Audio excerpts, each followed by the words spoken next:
Good morning. Oh, that's very weak.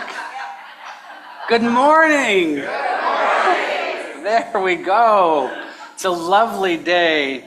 Hot. I had hoped that we were going to make it into a little bit cooler fall weather, but it's still beautiful today. Good morning and welcome to the home of Unitarian Universalism here in Central Washington. My name is Lynn Madsen. I will be your celebrant today, and Rita Salama is our worship leader. If you are a visitor this morning, and I see a couple, we are so glad you are here. We welcome every person of goodwill. Every person of goodwill. No matter what your body looks like, no matter whom you love, no matter what your beliefs are, we welcome everyone. We invite everyone to continue our communion socially right after the service with coffee and conversation, and that includes the folks on Zoom as well. For the folks on Zoom, you will find the order of service, the lyrics for the songs, and the words we say together in the chat. And now, if everybody in this building would turn around and wave to the people at the Zoom, the camera's right in the back there at the top. And now, if you would also take a moment and greet your friends around you, particularly people that you may not know well.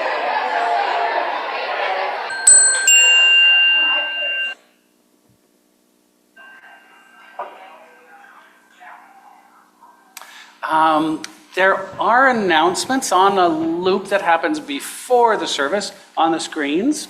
I do have one save the date. This is now official, October 24th, Thursday, October 24th, 7:30, here in the Cup Sanctuary. Spencer LaJoy will be giving a concert sponsored by Cuff. So there will be further announcements. Our fellowship is located on the ancestral land of the Pesquosa. For thousands of years, the Pesquosa have lived here, making a vibrant way of life and a rich culture from the land, the beings, and the human neighbors with whom they shared it. Hear now the words of Otakite, also known as Plenty Kills or Luther Standing Bear, a chief of the Oglala. The attempted transformation of the Indian by the white man and the chaos that has resulted are but the fruits of the white man's disobedience of a fundamental and spiritual law. Civilization has been thrust upon me since the days of the reservations, and it has not added one whit to my sense of justice, to my reverence for the rights of life, to my love of truth, honesty, and generosity, or to my faith in Wakantanka, God of the Lakota. For after all the great religions have been preached and expounded, or have been revealed by brilliant scholars, or have been written in fine books and embellished in fine language with fine covers, all man, is still confronted with the great mystery. The Pesquosa still live here, still practice their cultural traditions, are still trying to form healthy, respectful relationships with the dominant culture, and are still working to have their rights restored and the treaty obligations fulfilled. We have said we are going to do our part to support them. For more on this subject, please visit our website, cascadeuu.org, under Welcome. Our opening words are from Donna Ashworth. This poem is titled, Joy Chose You. Joy does not arrive with a fanfare on a red carpet strewn with the flowers of a perfect life. Joy sneaks in as you pour a cup of coffee, watching the sun hit your favorite tree just right, and you usher joy away because you're not ready for her. Your house is not as it should be for such a distinguished guest. But joy, you see, cares nothing for your messy house, or your bank balance, or your waistline. Joy is supposed to slither through the cracks of your imperfect life. That's how joy works. You cannot truly invite her. You can only be ready when she appears. and hug her with meaning, because in this very moment, joy chose you.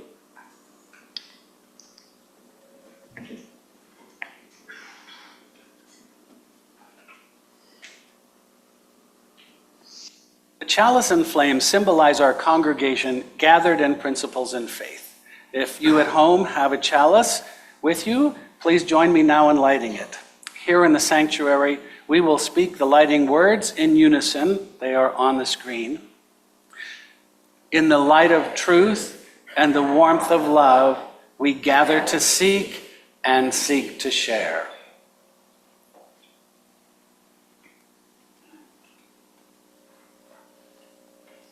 And now, if you're a child, or if you're young at heart, and you want to come forward so you can hear the story better, you're welcome to come right up here to the front. Okay, well, some of you young at heart are going to need to help me then. All right.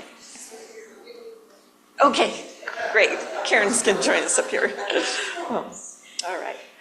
Once upon a time, in a lush and vibrant forest, lived a group of 4 friends.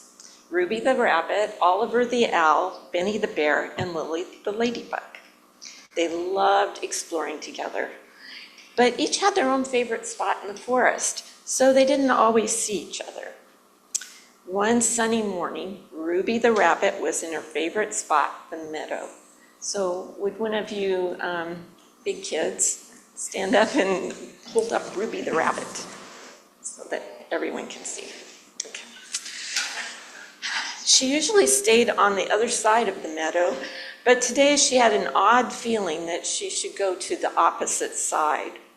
As she nibbled on some tender clover, she thought about how she would like to have an adventure. Just then, she saw sunlight reflecting off something shiny. It was partially hidden under a pile of leaves.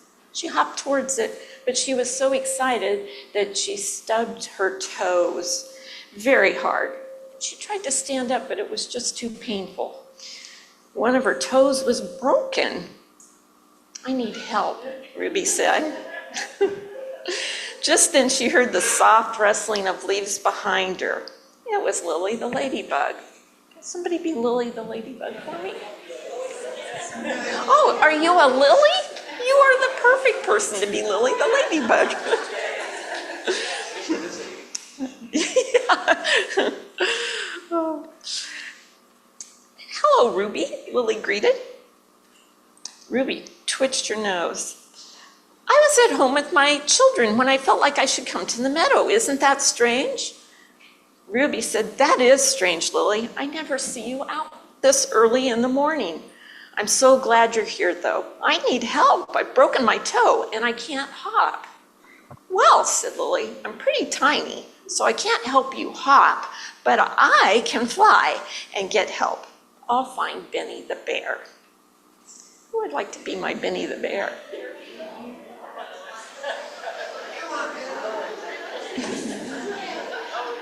Okay, there you go.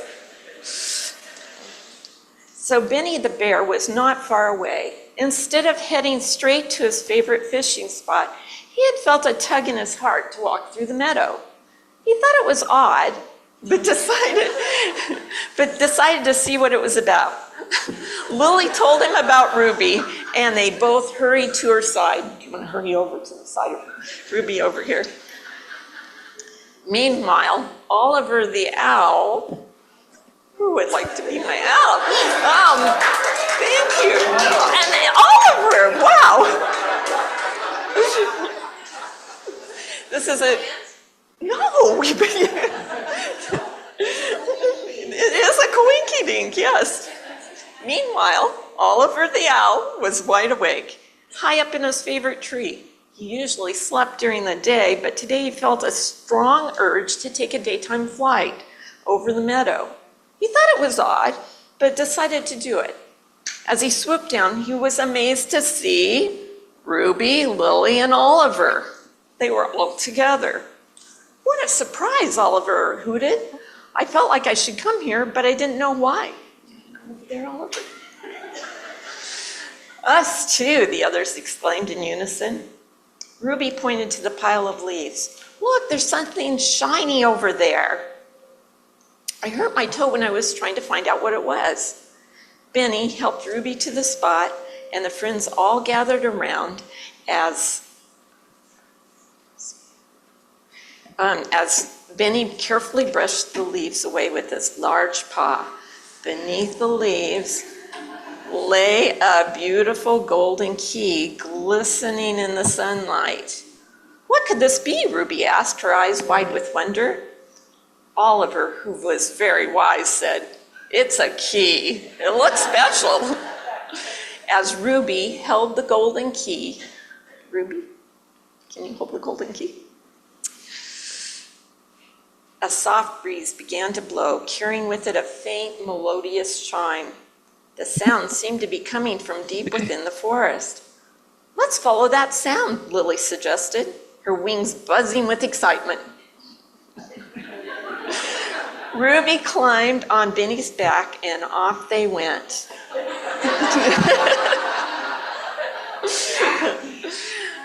The enchanting music led them to a grand ancient tree at the heart of the forest, and carved into the trunk of the tree was a small keyhole glowing with a warm, inviting light. Oliver told her what to do, and Ruby carefully inserted the key into the lock.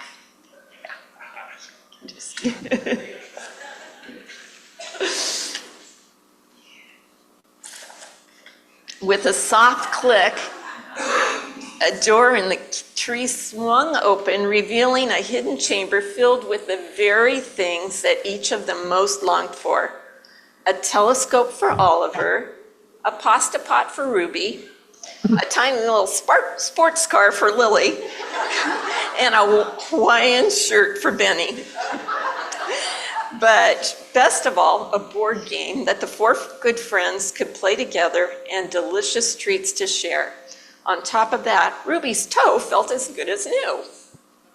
A most amazing feeling washed over them. They knew, deep in their hearts, that this discovery was meant to be. Each of them had followed the unusual feeling that they had, and together they discovered this magical place. From that day on, Ruby, Oliver, Benny, and Lily all understood the magic of synchronicity. Okay. And those of you on the aisle, if you want to form the arch, and if you kids would like to go back to the back room, we have some things for kids to do back there. Yeah. Go with each other to find meaning in the spirit of love that we share. Okay, we have 3 readings this morning. The first is by Carl Gustav Jung from his book Synchronicity, an acausal connecting principle. Synchronistic phenomena prove the simultaneous occurrence of meaningful equivalencies in heterogeneous, causally unrelated processes. Got that? In other words, they proved that a content perceived by an observer can at the same time be represented by an outside event without any causal connection.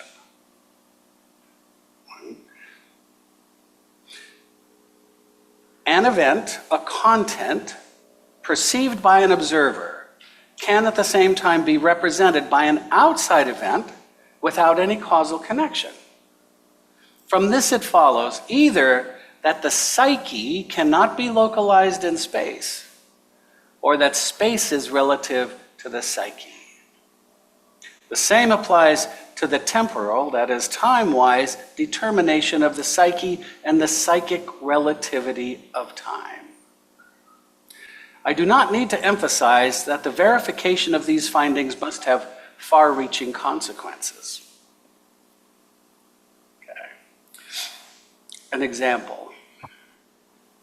On June 12, 2016, Omar Mateen, a 29-year-old security guard, killed 49 people and wounded 53 others in a mass shooting inside Pulse, a gay nightclub in Orlando, Florida.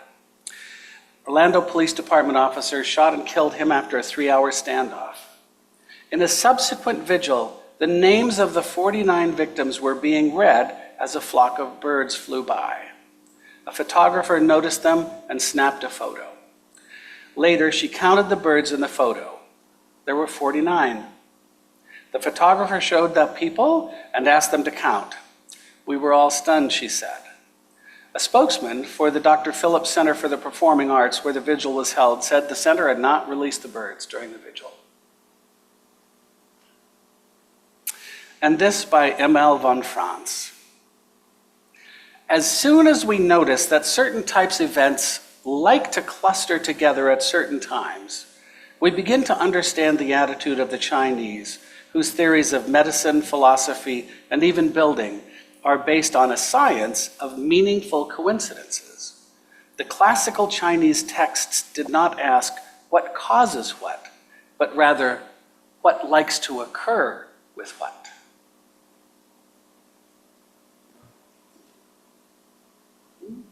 Okay, nice deep breath.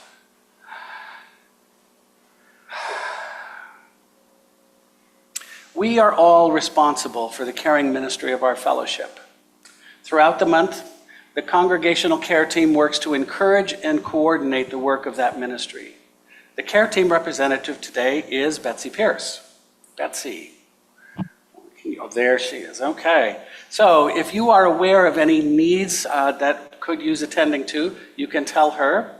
Or you could also fill out one of the contact cards, which can be found in a pouch at the back of the chairs or in the rear of the sanctuary.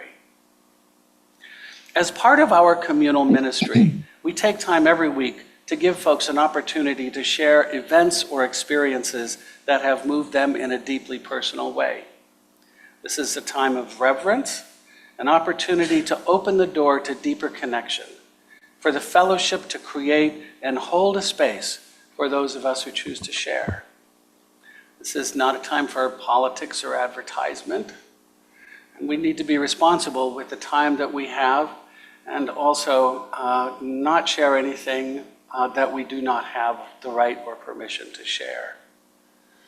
If there is something on your heart that you wish to share, you can come forward, say your name, and light a candle and tell us in a sentence or two what has happened and how it has affected you. Coinydinks, as my friend calls them, otherwise known as coincidences and synchronicities. So what's the difference? Well, if you were thinking about your daughter and you'd like to hear from her, and the phone rings and it's your daughter, that's a coincidence. But what if you were like Daniel, whose daughter died in a head-on car accident a year earlier, and you ache to hear from her? So Daniel and his wife were still grieving, but they were going to be moving into a new house, and it was being built. Winter would be settling in, and so Daniel went to the property to remove all of the debris the contractors had left. He wanted to do that before it started snowing. During the 3 hours he spent cleaning up, thoughts of his daughter filled his head, and he openly cried. He just wanted to know that she was with God. He was finished with his chore, but he looked around to see if there was anything he had missed. And there he saw a small piece of siding he had overlooked. He picked it up, and there carved into the wood were the words, "Hi, Dad." Now that's a synchronicity. Where did the term synchronicity come from? Lynn already told you a little bit, but I'm going to say it again, maybe in simpler words. Although it's hard to use simple words. It was, of course, by the Swiss psychiatrist and psychoanalyst Carl Gustav Jung. He described it as meaningful coincidences that occur with no discoverable causal relationship, yet seem to be meaningfully related.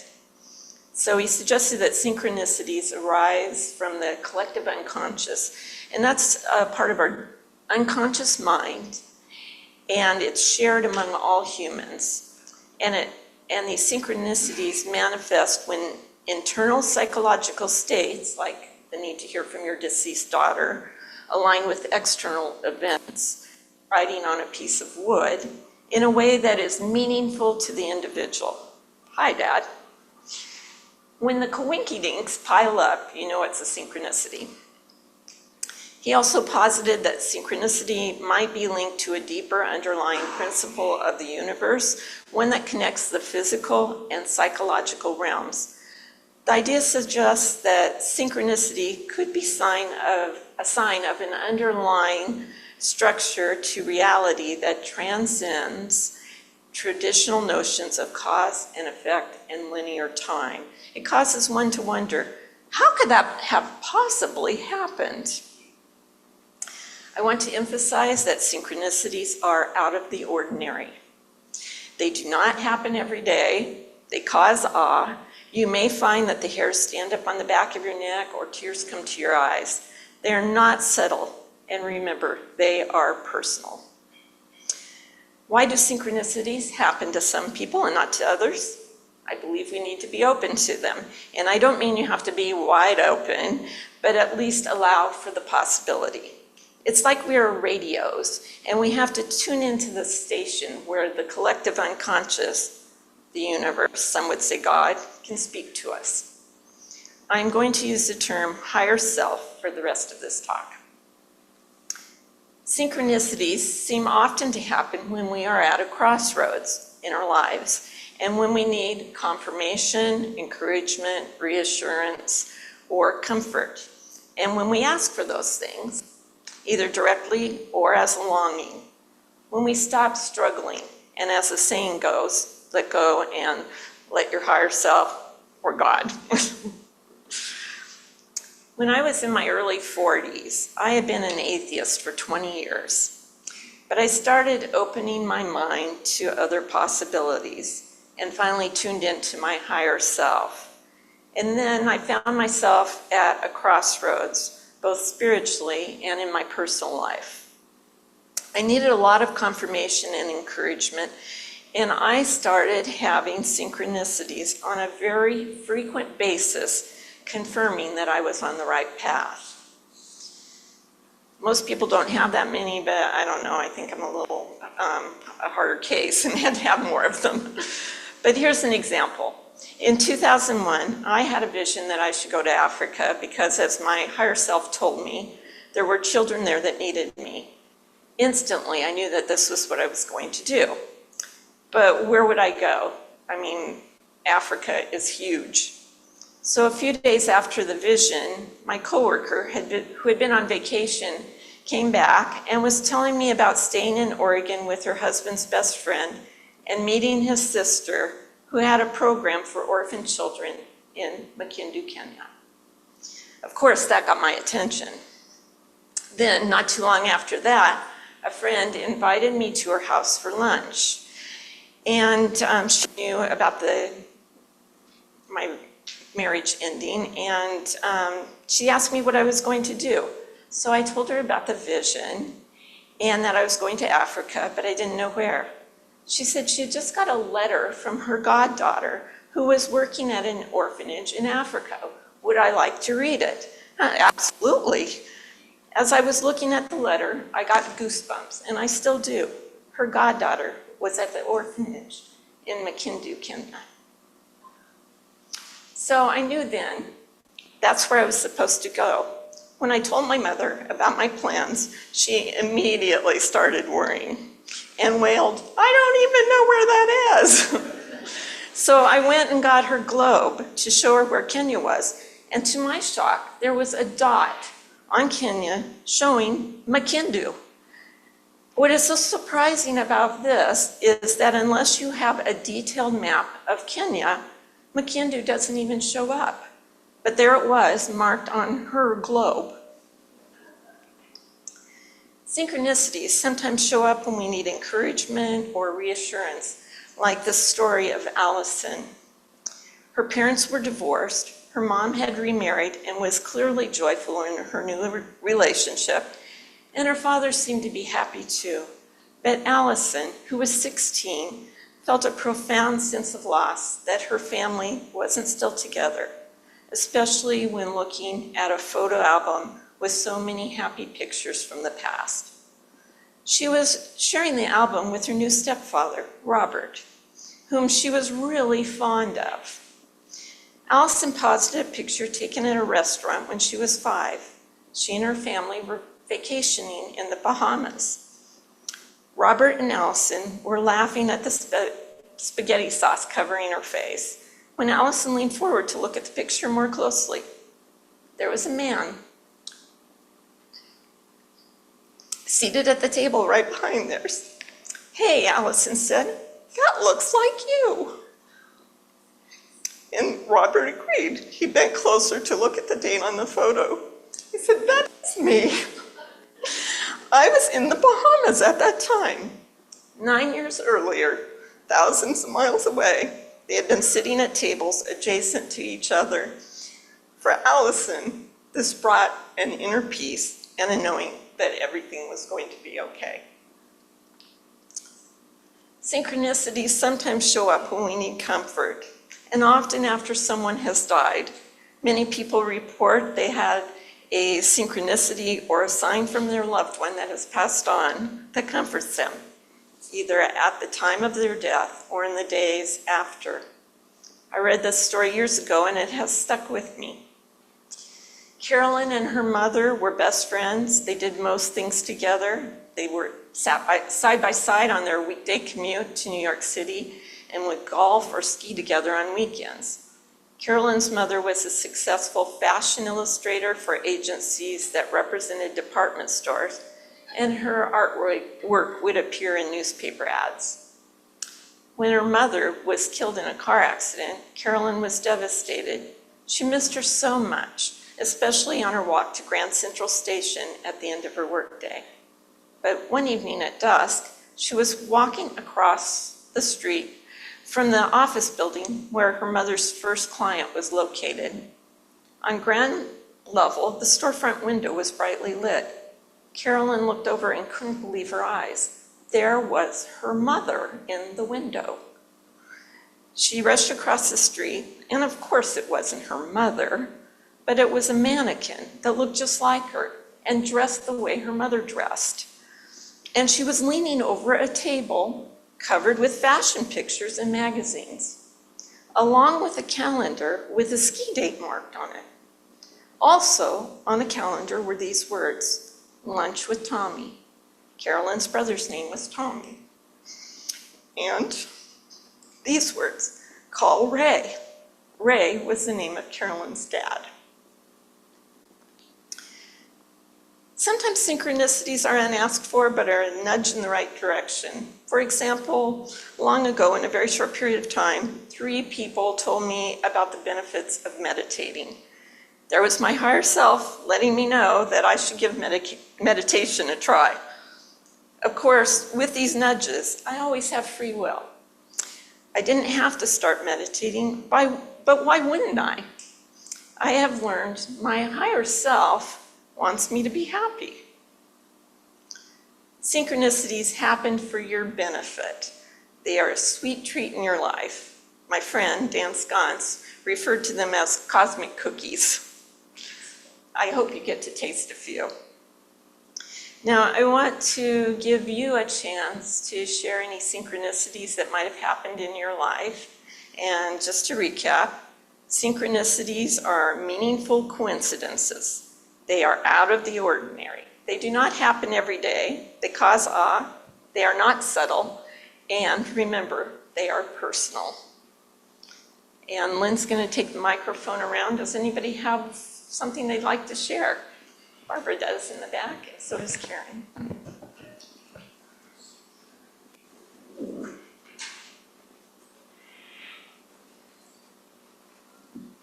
I never knew that's what this was called. So I have a couple actually, but the one that I will share, just because I don't want to hog it all up here. My daughter was pregnant with her first kid, Jonathan. He was due the end of November of 2013. And I was sitting in my little IKEA chair at that point. It was whatever night it was a work day. and I fell asleep in it. And suddenly, it was probably around, I don't know, 1 in the morning, I felt literally like someone kicked the back of my chair. And it was like an immediate visceral need to get to my daughter. She needed me. I don't know how to explain it. It was just super intense. And I thought, this is ridiculous. Just take a chill, be cool. But then I thought, no, there's something going on. I just knew it.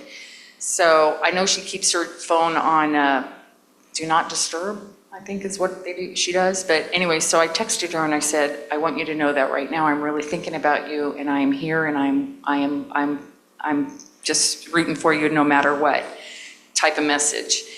And I didn't hear anything back for a bit, and then all I got was a thumbs up. And I went, okay, that's really weird, but hey, okay, she got the message. And then later on, she pinged me, she had gone into labor. So it was like, oh my God, I could not believe it. She goes, Mom, I was literally going into labor when you pinged me. And all I said to her was, baby girl, you can run, but you can't hide.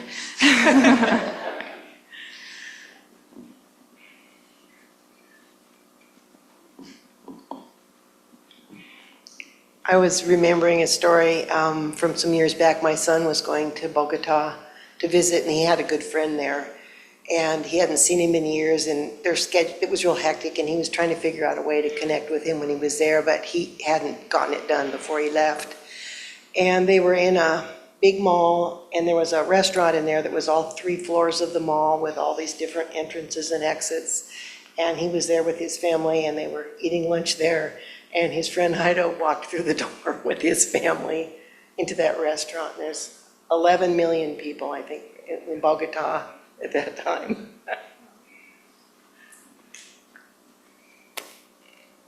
Anybody else?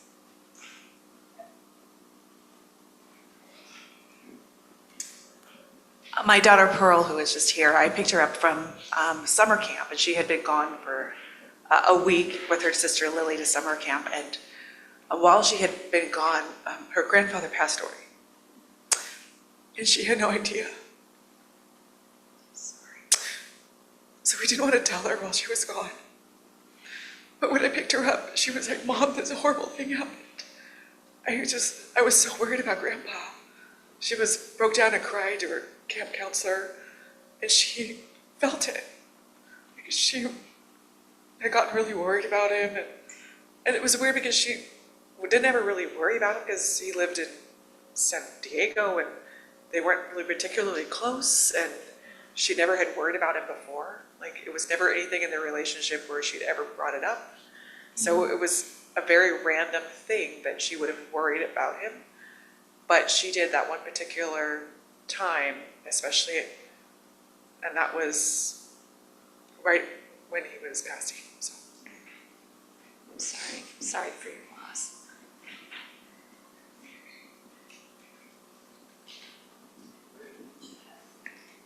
Check this way.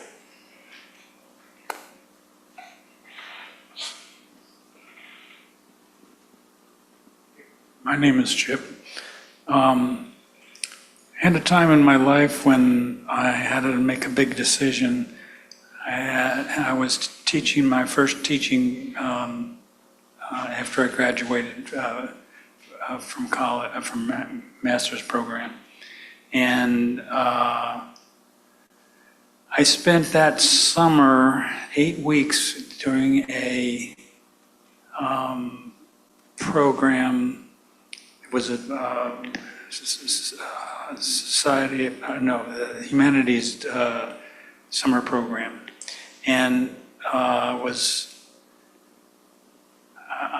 while I was doing that, I got offered a job to move me back to Maryland from Ohio, and I didn't know what to do, and I was sitting with a friend outside somewhere. I just remember it was outside somewhere. I was just sitting there thinking, what do I do? I couldn't figure out what I had to do. And I was thinking, I really need to take this opportunity to go back to Maryland.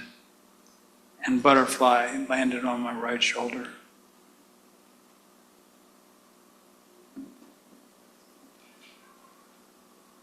Anybody else?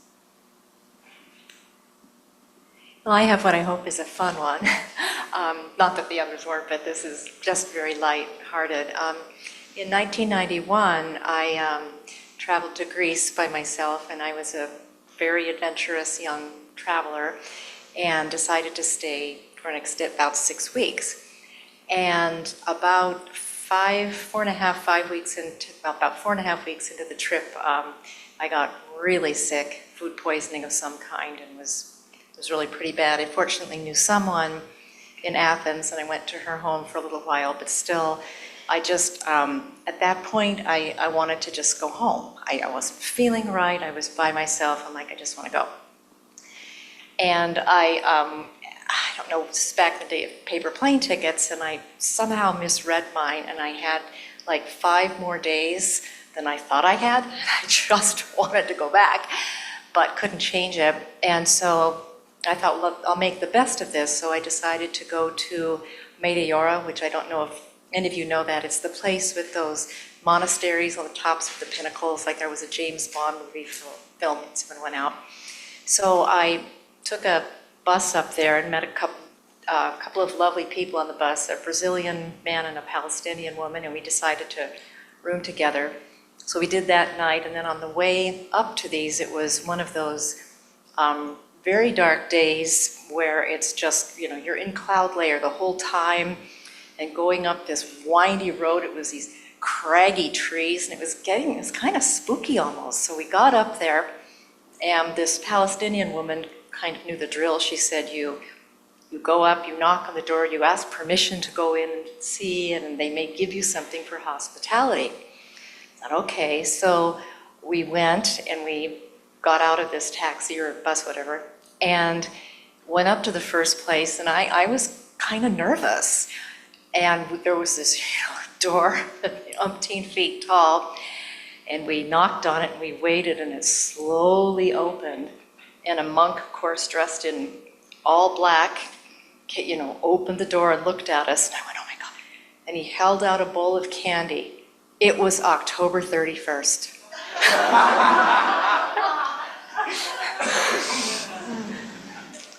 Okay, we have time for one more. Nobody else has one. I'll share a last one. And that's, I had some problems with self-image at another time in my life. And actually, most of my life, I'd had this problem. And I was in a belly dancing class in front of mirrors, and I just had an epiphany, a more objective look at myself. And I decided that instead of worrying about whether I was pretty or beautiful, that what I really wanted to be was attractive. I wanted people to see me as somebody that was approachable and had a spirit that attracted people. And the next morning, I got to work, and before I even had my coat off, this woman who I'd never seen before came over to me and said, "Do you know how attractive you are?" Thank you so much for sharing your stories.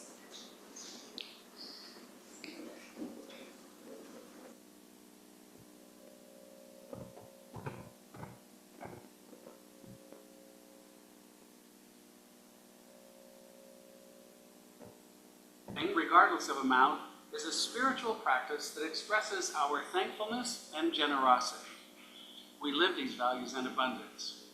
Joyfully sharing our gifts and strengths in service to the greater good is one way we create beloved community. We live these values in abundance. We will now receive the offering. We are blessed by your generosity. May your gifts make a difference in our communities through the ministries of this church. Now, let us all rise in body and spirit and sing our closing song, Gather the... Our closing words are by Sarah Moore's Camp. We receive fragments of holiness, glimpses of eternity, brief moments of insight. Gather them for the precious gifts that they are, and renewed by their grace, move boldly into the unknown. And now let's extinguish our chalice by joining me in saying the words printed in your order of service or on the screen. We extinguish this flame, but not the light of truth, the warmth of community, or the fire of commitment. These we carry in our hearts until we are together again. I didn't have the new words on my script, sorry. Okay, and now we'll form our closing circle where we all hold hands and sing our closing song. We'll wait until everyone gets in the circle.